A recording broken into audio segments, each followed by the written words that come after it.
ti si ministar. I nikom ne verujte, bukvalno nikom.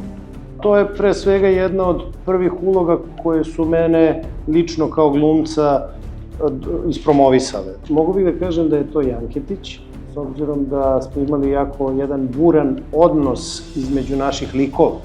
I onda je to bilo isto jako zanimljivo, često i zabavno da igramo i onda jednostavno je možda on prvi izbor, ali svakako većina kolega, da ne kaže sve kolege s kojima radim, naročito ovi s kojima puno snimam, kao što su Vuk, Pika, Janketa, Marko Vasiljević, sa svima divno se radi.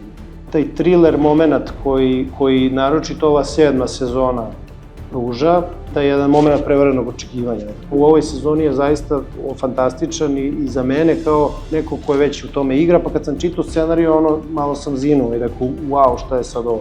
Tako da mislim da će ova sezona imati jedan onako baš taj thriller, tenzični moment, da će publika vrlo biti zakovana za male ekrane, s obzirom na rad.